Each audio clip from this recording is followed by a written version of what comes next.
जय हिंद साथियों, मैं रॉकी स्वागत करता हूं एक बार फिर से प्लस आईसी यूट्यूब चैनल पे। हम लोग दोस्तों प्रैक्टिस सेट नंबर 7 तक कर चुके हैं।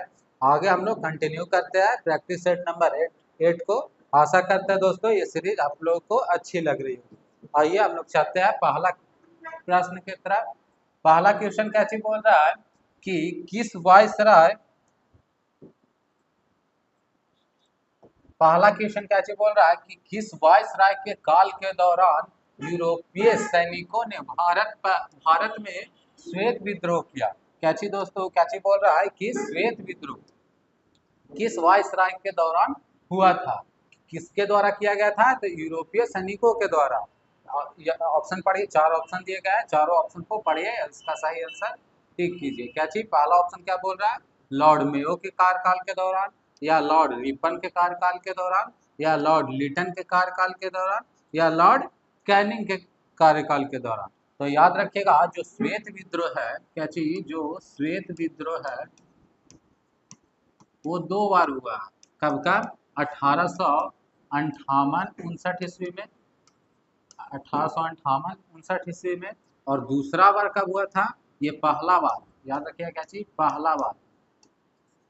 दूसरा बार कब हुआ था, दूसरा बार श्वेत विद्रोह कब हुआ था, तो ध्यान में रखिएगा 1883 में। कब, 1883 में। चार ऑप्शन में हम लोग क्या चीज पढ़े हैं, मेयो के समय में नहीं दोस्तों, दूसरा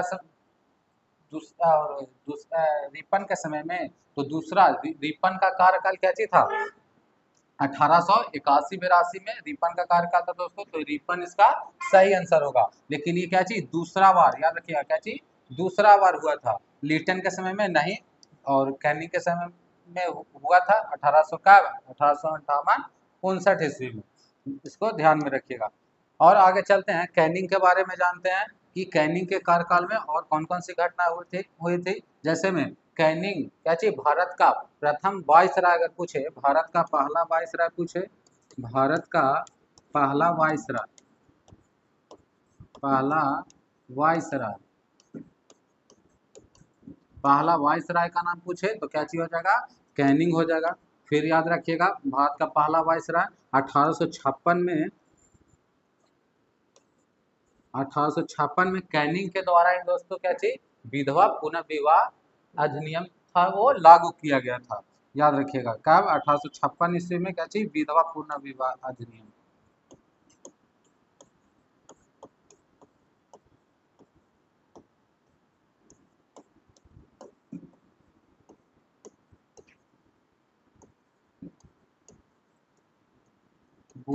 विधवा पुनर्विवाह अधिनियम किसके कार्यकाल के दौरान लागू हुआ था, तो कैनिंग के काल में ही। और ये इसमें कौन से भारतीय की सहायता से हुआ था, तो याद रखिएगा किनके सहायता से, ईश्वर चंद्र विद्यासागर,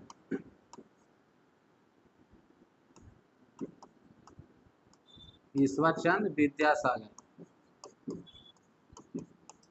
विद्यासागर की सहायता से। और ध्यान रखिएगा कि 1857 की क्रांति इन्हीं के कार्यकाल के दौरान, 1857 की क्रांति क्रांति भी इन्हीं के कार्यकाल के दौरान हुआ। ठीक है। और इसमें ध्यान रखने वाली बात क्या चाहिए, 1861 में, 1861 में कलकत्ता में दोस्तों, कलकत्ता कलकत्ता हो गया, और क्या चीज, मद्रास हो गया, और क्या चीज, मुंबई हो गया। कलकत्ता, मद्रास और मुंबई में उच्च न्यायालय यानी हाई कोर्ट की स्थापना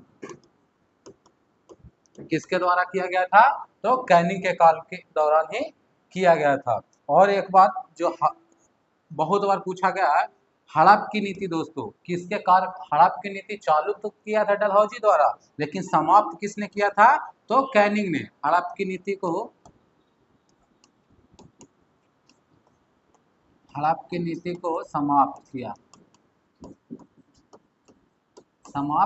था किसने, तो कैनिंग ने। अगर पूछे हड़प की नीति लागू किसने किया था दोस्तों, तो किसने, तो डलहौजी द्वारा। और बाकी जानते हैं, जैसे हम लोग कैनिंग के बारे में पढ़े, तो मेयो के बारे में याद रखिएगा क्या चीज, मेयो के बारे में, मेयो के बारे में याद रखिएगा क्या चीज, लॉर्ड मेयो के बारे में बहुत बार क्वेश्चन पूछा गया है कि भारत में पहली बार जनगणना, क्या चीज, भारत में पहली बार जनगणना किसके कार्यकाल के दौरान हुआ था? भारत में पहली बार जनगणना जनगणना किसके कार्यकाल के दौरान हुआ था? तो लॉर्ड मेयो के कार्यकाल के दौरान। कब हुआ था? तो 1872 ईस्वी में। याद रखिएगा कब? 1872 ईस्वी में। उसी प्रकार क्या चाहिए दोस्तों? रिपन के कार्यकाल में। और हम लोग क्या चीज पढ़े हैं कि रिपन के कार्यकाल में ही वर्नाक्यूलर प्रेस एक्ट आया था दोस्तों। इसमें समझिएगा रिपन के कार्यकाल के दौरान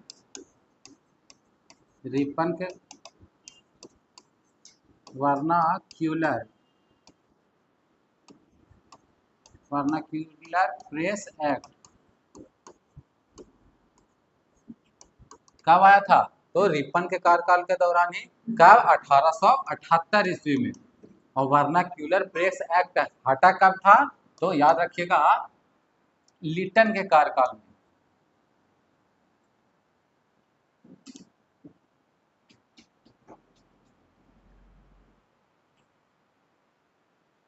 सॉरी, लिटन यहाँ क्या चीज रखिएगा दोस्तों? लिटन के कार्यकाल के दौरान ही क्या चीज? वर्नाक्यूलर प्रेस एक्ट आया था, लेकिन हटा था किसके कार्यकाल में? तो रिपन के कार्यकाल के दौरान। और रिपन को भारत का उद्धारक कहा जाता है। याद रखिएगा क्या चीज? भारत का उद्धारक किसे कहा जाता? तो लॉर्ड रिपन को। वर्नाक्यूलर प्रेस एक्ट कब लागू हुआ? तो 1878 में। हटा कब था? तो कब? 1882 में। किसके द्वारा हटाया गया? तो रिपन के द्वारा हटाया गया। चलिए नेक्स्ट क्वेश्चन चलते हैं। नेक्स्ट क्वेश्चन क्या बोल रहा है कि इंडियन इंडिपेंडेंस लीग की स्थापना किसके द्वारा की गई थी? क्या बोल रहा है दूसरा क्वेश्चन में कि इंडिया इंडिपेंडेंस लीग की स्थापना किसके द्वारा की गई थी? चार ऑप्शन दिए गए हैं, चारों ऑप्शन को पढ़िए। कैची? पहला रास बिहारी बोस के द्वारा, या लाला हरदयाल के द्वारा, या सुभाष चंद्र बोस के द्वारा, या शिशिर कुमार घोष के द्वारा। तो ध्यान में रखिएगा दोस्तों, जो रास बिहारी बोस है इन्हीं के द्वारा क्या चीज? इंडिया इंडिपेंडेंस लीग की स्थापना की गई थी। कब की गई थी? तो 1942 ईस्वी में। याद रखिएगा कब? 1942 ईस्वी में। और जो रास बिहारी घोष नहीं दोस्तों, 1912 ईस्वी में। 1912 ईस्वी में क्या चीज? लॉर्ड हार्डिंग पर 1912 ईस्वी में। याद रखिएगा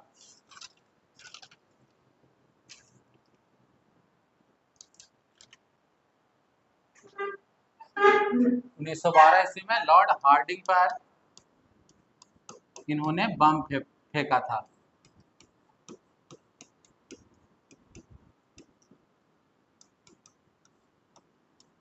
बम फेंका था। और इनकी घटना याद रखिएगा 1912 की घटना हो गया ये। क्या चीज? 1912 ईस्वी में लॉर्ड हार्डिंग पर इन्होंने बम फेंका था। और फिर याद रखिएगा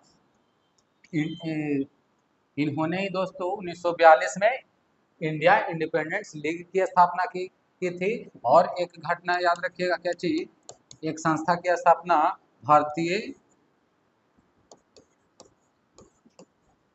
राष्ट्रीय सेना की स्थापना किसने की थी दोस्तों? तो स्थापना अगर पूछे क्या चीज? स्थापना किसने की थी? तो कैप्टन मोहन सिंह ने। याद रखिए क्या चीज? कैप्टन मोहन सिंह ने। कैप्टन मोहन सिंह ने। और यही कैप्टन मोहन सिंह के द्वारा जो भारतीय राष्ट्रीय सेना की स्थापना की गई थी, इसे ही सुचारू रूप से मतलब इसको और मजबूत रूप से चलाने के लिए किनके हाथों में सौंपा गया? किनके? तो रास बिहारी बोस के हाथों में। क्या किनके हाथों में? रास बिहारी बोस के हाथों में। रास बिहारी बोस के हाथों में सौंपा गया। और यही आगे चल करके जो रास बिहारी बोस किनको चला रहे थे? कौन सी संस्था को? भारतीय राष्ट्रीय सेना जो संस्था थी इनको इस संस्था को जो चला रहे थे, यही संस्था आगे चल करके किनको हाथों में दिया गया? तो सुभाष चंद्र बोस के हाथों में। सुभाष चंद्र बोस के हाथों में दिया गया। और उनका नाम सुभाष चंद्र बोस ने इस संस्था का नाम चेंज करके क्या नाम रख दिया? आजाद हिंद फौज। आजाद हिंद फौज। आजाद हिंद फौज। ये भारतीय राष्ट्रीय सेना जो संस्था थी, इस संस्था का नाम चेंज करके क्या रख दिया गया था? तो आजाद हिंद फौज। इतना पॉइंट कम से कम याद रखिएगा। बाकी इसका सही आंसर क्या हो जाएगा? रास बिहारी बोस। बाकी लाला हरदोआल दोस्तों, इन्होंने ही दोस्तों हम लोग पढ़े हैं 1913 ईस्वी में लाला हरदोआल के द्वारा ही क्या चीज सैन फ्रांसिस्को में क्या चीज गदर पार्टी की स्थापना की थी। किसने? तो लाला हरदोआल के द्वारा ही किया गया था। आइए अगला क्वेश्चन चलते हैं। प्रसिद्ध कोमागाटा मारू हादसा निम्न में से किस वर्ष हुआ था? ये जो कोमागाटा मारू हादसा दोस्तों, ये हादसा क्या था? तो याद रखें कि पहले समझिएगा, कभी कभी तो क्वेश्चन में भी बनता है कि कोमागाटा मारू है क्या। तो है क्या चीज? एक जापानी जहाज था। कैसा जहाज था? तो जापानी जहाज था। कैसा? तो जापानी जहाज था। इसे भाड़ा पर लिया था दोस्तों क्या चीज? इंडिया जो भारतीय थे कौन? बाबा गुरदत्त सिंह ने। बाबा गुरदत्त बाबा गुरदत्त सिंह ने क्या चीज भाड़ा पे लिए थे। किनसे? तो ये जापानी जहाज थे दोस्तों, यानी जापान वाले लोग से लिए थे। और ये जो बाबा गुरदत्त सिंह के साथ साथ जो और भी अन्य जो साथी थे इनके, वो कहाँ जा रहे थे? तो कनाडा जाने के लिए। कहाँ? कनाडा जाने के लिए। लेकिन जब कनाडा गए तो वहाँ इन लोगों को उतरने नहीं दिया गया और कनाडा से फिर वापस कहाँ आए? कलकत्ता के। कहाँ? कलकत्ता के कहाँ? बजबज बंदरगाह। याद रखिए कौन सा बंदरगाह? बजबज बंदरगाह। बजबज बंदरगाह पर ये जब वापस आए तो यहाँ क्या चीज? अंग्रेजों ने इनके जहाज पर क्या चीज? लूट मार कर दी। और इसमें करीब करीब कितना? 35 सैनिक घायल हो गए थे। याद रखिए कितना? 35 सैनिक, लगभग 35 सैनिक भर क्या चीज घायल हो गए थे। यही थी कोमागाटा मारू की हादसा। कब हुआ था दोस्तों? तो 1914 में, सितंबर 1914 में। याद रखिए क्या चीज? सितंबर 1914 में हुआ था यह घटना। अगला चलते हैं। यही जो साथी थे दोस्तों, यही लोग थे जो क्या चीज कोमागाटा मारू जो जहाज था उन्हीं में ये शामिल थे। आइए अगला क्वेश्चन क्या बोल रहा है? निम्नलिखित में से भारतीय संविधान की विशेषता क्या है? क्या बोल रहा है? 4 ऑप्शन दिए गए हैं जिसमें से पूछ क्या रहा है? भारतीय संविधान की विशेषता क्या? ऑप्शन पढ़िए दोस्तों। यहाँ आधिकारिक धर्म है। कोई आधिकारिक धर्म है भारत में? नहीं। भारत में क्या चीज? कोई आधिकारिक धर्म नहीं है। भारत एक कैसा धर्मनिरपेक्ष राज्य है दोस्तों। एकात्मक सरकार है? नहीं। यहाँ क्या चीज? एकात्मक सरकार नहीं है। शक्ति का पृथक्करण। शक्ति का पृथक्करण है दोस्तों। काची हम लोग जब अनुसूची पढ़ रहे थे तो अनुसूची 7 में क्या चीज? अनुसूची 7 में हम लोग क्या चीज पढ़े हैं? शक्तियों का बंटवारा, यानी शक्तियों का पृथक्करण। और वो जो अनुसूची 7 में शक्तियों का पृथक्करण किया गया वो कितने भागों में किया गया? तो तीन तरह से किया गया। पहला क्या चीज? संघ सूची याद रखिएगा। दूसरा राज्य सूची याद रखिएगा। और तीसरा समवर्ती सूची याद रखिएगा। समवर्ती सूची। संघ सूची में जो स्टार्टिंग में जब बना था दोस्तों, जब ये शक्तियों का पृथक्करण किया गया था, तो स्टार्टिंग में संघ सूची में कितने विषय को शामिल किया गया था? कितने विषय थे? तो 97। फिर उसके बाद राज्य में उस समय कितने थे दोस्तों? तो कितने थे? 66। और समवर्ती में उस समय कितने थे? तो 47 विषय को शामिल किया गया था। संघ सूची, पहले ये भी समझिएगा कि संघ सूची किसको कहते हैं और राज्य सूची किसे कहते हैं और समवर्ती सूची किसे कहते हैं। संघ सूची में उन विषयों को रखा गया दोस्तों जिस पर कानून बनाने का अधिकार किनको है? केवल और केवल केंद्र सरकार को है। राज्य सूची में उनको राज्य सूची किसको कहते हैं? कि राज्य सूची में वैसे विषय को रखा गया कि जिन पर कानून बनाने का अधिकार केवल और केवल क्या चीज? राज्य सरकार को है। उसी प्रकार याद रखिएगा समवर्ती सूची, जो दोनों वैसा विषय को रखा गया समवर्ती सूची में कि ऐसा विषय जो मतलब जिस पर कानून बनाने का अधिकार राज्य का भी हो और केंद्र का भी हो, वैसे वैसे विषयों को किस चीज में रखा गया है? समवर्ती सूची में। जब संविधान बना था दोस्तों, जब अनुसूची 7 को जोड़ा गया था, तो क्या चीज शक्तियों का पृथक्करण किया था, उसमें 97 विषय को क्या चीज संघ सूची में रखा गया था, और उस समय 61 विषयों को कितना राज्य सूची में रखा गया था, और 47 को समवर्ती सूची में। अभी वर्तमान में चेंज करके दोस्तों क्या चीज 100 विषयों को क्या चीज ऐड किया गया दोस्तों इसमें, क्या चीज 100 विषयों को क्या चीज संघ सूची में किया गया। याद रखिएगा क्या चीज 100 को संघ सूची में, राज्य सूची में एक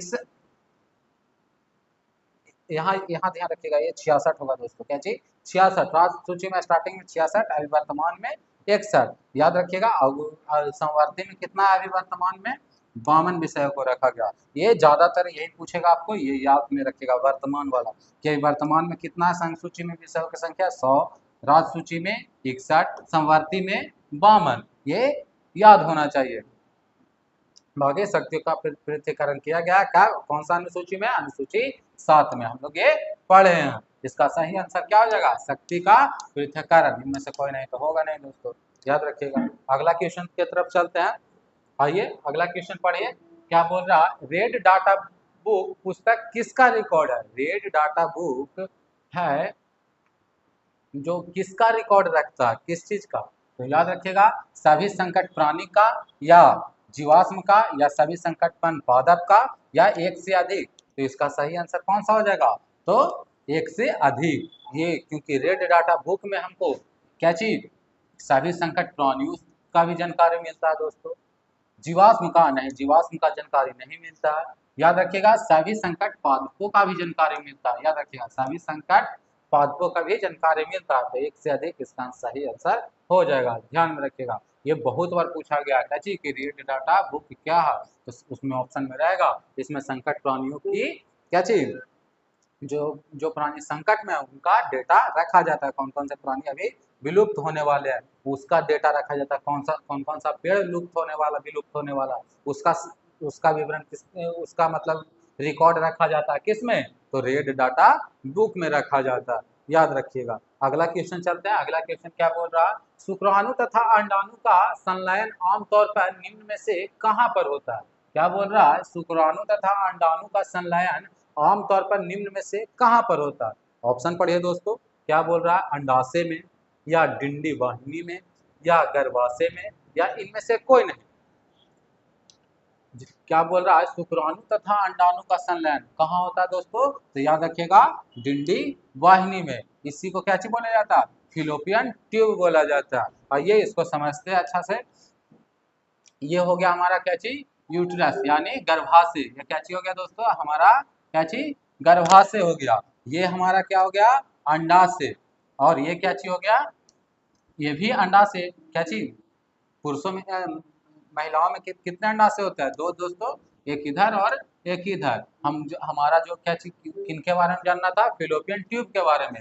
फिलोपियन ट्यूब की लंबाई कितनी होती है ये भी ध्यान में रखिएगा दोस्तों, ये 10 से 12 सेंटीमीटर लंबी होती है। और ये कहाँ से कहाँ जुड़ी होती है, यह अंडाशय से कहाँ, गर्भाशय से जुड़ी होती है। कहाँ से कहाँ, ये देखिए हमारा क्या चीज है, फिलोपियन ट्यूब है, याद रखिएगा हमारा क्या चीज है, फिलोपियन ट्यूब यानी डिंडी वाहिनी।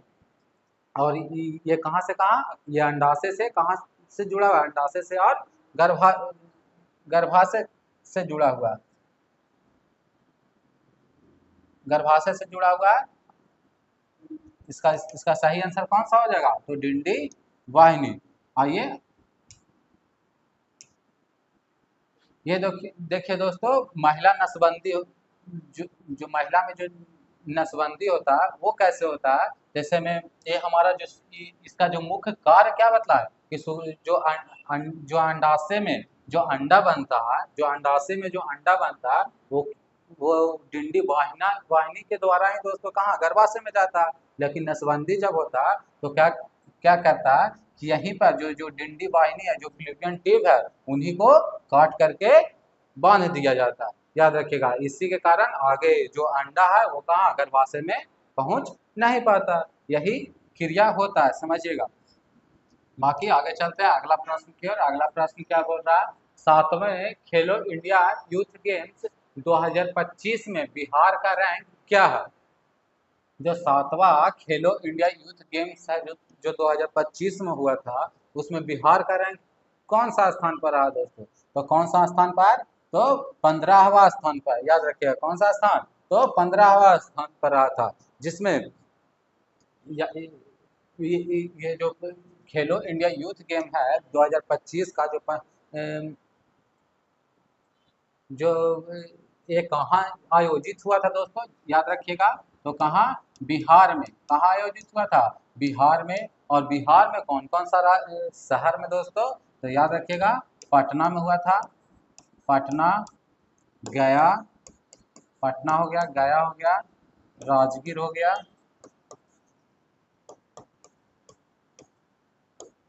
भागलपुर हो गया, और पांचवा याद रखिएगा बेगूसराय। ये 5 शहर में क्या चीज, खेलो 7वां खेलो इंडिया यूथ गेम्स का आयोजन हुआ था। जिसमें बिहार का स्थान कितना रहा, 15वां। जिसमें बिहार ने गोल्ड गोल्ड मेडल की संख्या कितना लाया दोस्तों, बिहार में गोल्ड कितने जीते हैं। और याद रखिएगा, तो बिहार ने गोल्ड कितना जीता है, तो 7। और सिल्वर कितना जीता है, सिल्वर मेडल की संख्या कितना जीते हैं बिहार के द्वारा जीता गया, तो 11। ब्रॉन्ज कितना जीता गया, ब्रॉन्ज ब्रॉन्ज कितना जीता गया है, तो कितना, याद रखिएगा 18। टोटल अगर पूछे तो, टोटल पूछे तो इसको ऐड कर दीजिएगा कितना, 18 और 18 36। इसको ध्यान में रखिएगा। और इसका अगर शुभंकर पूछे दोस्तों, अगर इसका शुभंकर पूछे तो शुभंकर क्या था, तो गज सिम्हा। याद रखिएगा क्या चाहिए इसका शुभंकर, गज सिम्हा। गज सिम्हा इसका क्या चाहिए, शुभंकर था। अगला क्वेश्चन क्या बोल रहा है, हैदराबाद में आयोजित 72वें मिस वर्ल्ड प्रतियोगिता में मिस वर्ल्ड का पुरस्कार जीतने वाली ओपेल सुचाता चुआंगासरी किस देश से है। 4 ऑप्शन दिए गए हैं दोस्तों, चारों ऑप्शन को पढ़िए, इसका सही आंसर क्या होगा। पहला क्या चाहिए ऑप्शन बोल रहा है थाईलैंड में, दूसरा क्या बोल रहा है पोलैंड से थी, या तीसरा क्या चाहिए इथोपिया से, या चौथा जर्मनी से। तो इसका सही आंसर क्या हो जाएगा, थाईलैंड। याद रखिएगा ये जो ओपेला सुचाता चुआंगा चुआंग सरी थी, ये कहाँ की रहने वाली थी, तो थाईलैंड की रहने वाली थी। अगर आप बताइएगा कि भारत में, भारत की पहली मिस वर्ल्ड अगर महिला मिस वर्ल्ड कौन थी, तो यार अगर पूछ दे भारत की पहली मिस वर्ल्ड का पुरस्कार जीतने वाली पहली महिला तो होगी दोस्तों। याद रखिएगा कौन थी, तो रीता फारिया।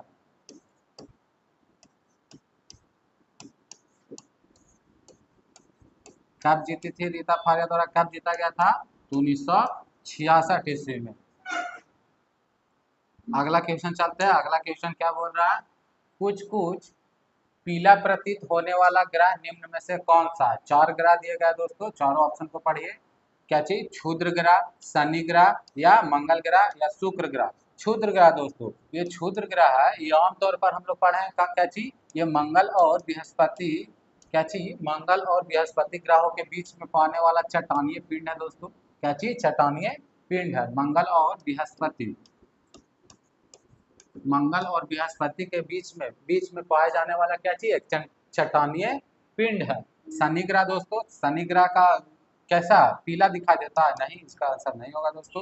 मंगल ग्रह नहीं दोस्तों, ये भी नहीं होगा, मंगल ग्रह तो लाल की तरह दिखाई देता है। शुक्र ग्रह वो हल्का पीला दिखाई देता है। और शुक्र ग्रह के बारे में जानिएगा कि इसे भोर का तारा, याद रखिएगा इसे भोर का तारा, भोर का तारा हो गया, सांझ का तारा हो गया, सांझ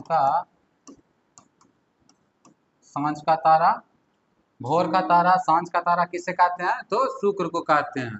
पृथ्वी का जुड़वा बहन बोले, पृथ्वी का जुड़वा बहन बोले, जुड़वा बहन बोले किसको कहा जाता है, तो शुक्र को ही कहा जाता है। और समझिएगा कि सबसे गर्म और चमकीला ग्रह अगर पूछे, सबसे गर्म और चमकीला, सबसे गर्म और चमकीला, चमकीला ग्रह का नाम पूछे तो भी क्या हो जाएगा, शुक्र ही होगा। याद रखिएगा,